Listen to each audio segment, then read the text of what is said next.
it's such an invaluable tool.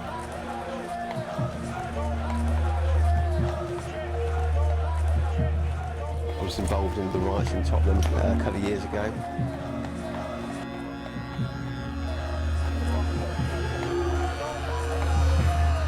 It's probably worth about sort of 10 officers on foot.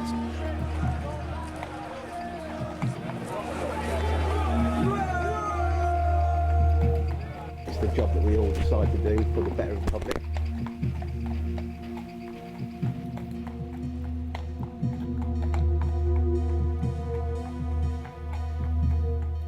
Unfortunately, I was involved in the riots in Tottenham a couple of years ago. They're obviously quite harrowing for people. The horses, I would suggest, did a great job there and probably saved the day, to be honest with you, because they pushed a lot of crowd back. They deal with nuisances that you've seen today, and these guys train them to a level that we can take them out and put them into an operational area which you probably wouldn't expect horses to be able to do. They're a flight animal, so they want to run away, but through the training that they do down here and out on the street, they sort of trust us. You get a bond with them, and they do an amazing job for the police service, you know. I mean, the police, I would suggest that the police service in general is quite a dangerous job. But it's the job that we all decide to do for the better of the public. We get such good training in the police service to ride your horses that it makes it a safe job to do. But there are obviously always levels of safety. When you deal with an animal that's got its own mind, things can obviously scare it, but they can just be naughty, just do their own thing. You know, they're already an animal. This job can be quite dangerous. You are faced with all sorts of incidents and you're not sure each time you go on one whether it's going to turn out well or not. The reason you're there is obviously to help everything go as smoothly as possible.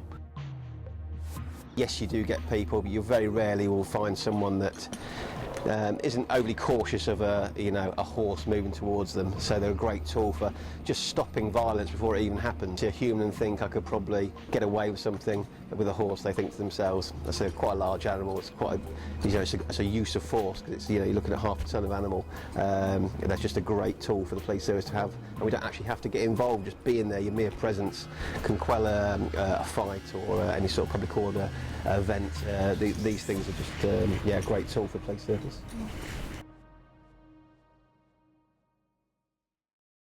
When a horse comes into us, it's on the red stage, so it's in its trial period, and we're checking to see if that's going to make a good police horse. If it is, then our trainers will recommend that we buy it, and they will score it, and we will say, right, that's fine. That horse is then moved on from the red stage to the amber stage, and each stage has a variety of activities that the horse has to go through to see if it's suitable to become a police horse, and how it reacts to that is how well it's scored, and then it should pass each of those stages. Once it passes the amber stage, it then goes on to the green stage, and clearly by then we're pretty sure this horse is going to make it. And at the end of the green stage, it's ready to go to the stable to be offered to a police officer to then continue the training in the working environment out at the stables. So the black horse, you can see, has been here. It's gone through all this training with that rider. So that chap is a policeman. He's taken that horse from here and he's developing the training. He's back in because they come in every so often just to make sure the training is progressing in the correct way. So he's back in just doing some refresher training with the horse and making sure that everything is going correctly.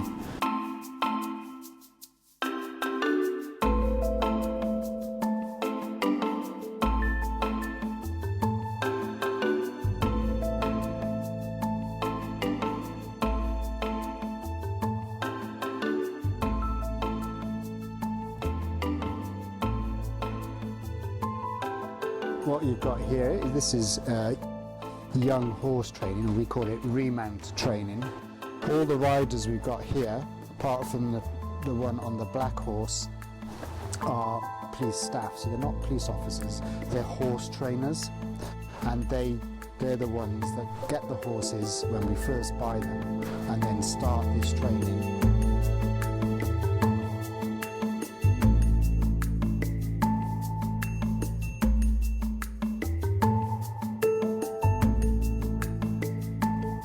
When we get them in, these horses won't have seen anything like this.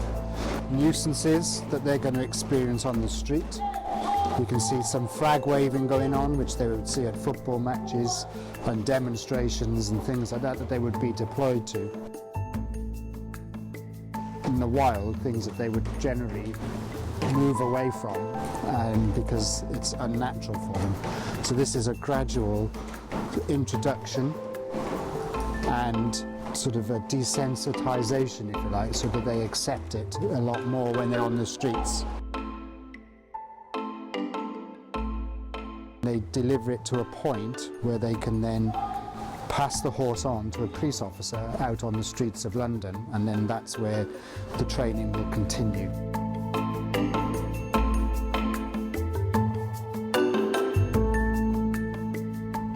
This riding school now, you've got young horses, the ones that aren't actually operational. They start off at this level, totally unused and unknown to all the nuisances and dealing with people and crowds. This one is now trained to be operational, so these guys here train the horses for people like myself to take them out on the street and start policing.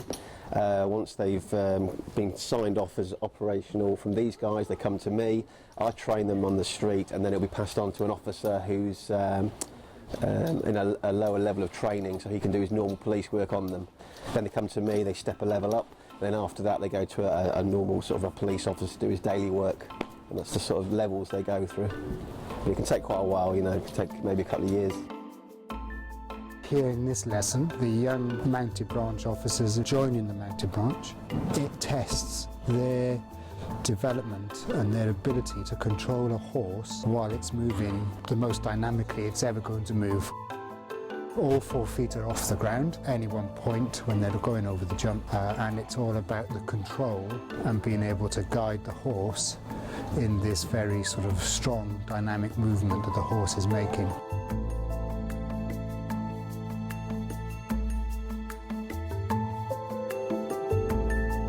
Is the most dynamic movement we can do under a controlled environment like we've got in the school here to ensure the rider has control of the horse. The impact the horses have when they go out into the neighbourhood and how well they're received, and it's just such an approachable form of policing, and it's received very well.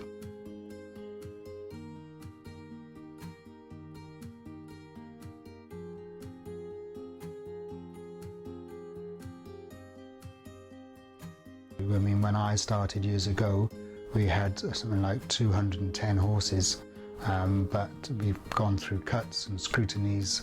We've been pared back a bit, tried to be made more efficient.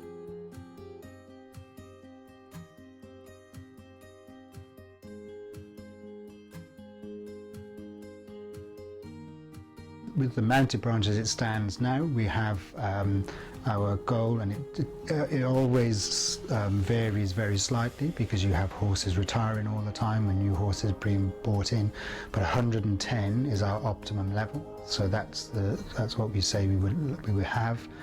We've got 141 officers, so in effect it's over the time it's gone by half. I'm not sure if we will ever increase in size or not. There's obviously there's consistent restraints on budgets. We're always looking for efficiencies, and that usually means cuts in resource levels sometimes. So hopefully we won't get any less. I would like personally to see it get more, because we could offer then more in our way of policing, especially if it increases confidence in the public. But to get that in these austere times would be almost impossible, I would say. But we're just clinging on and hoping that we won't get cut anymore.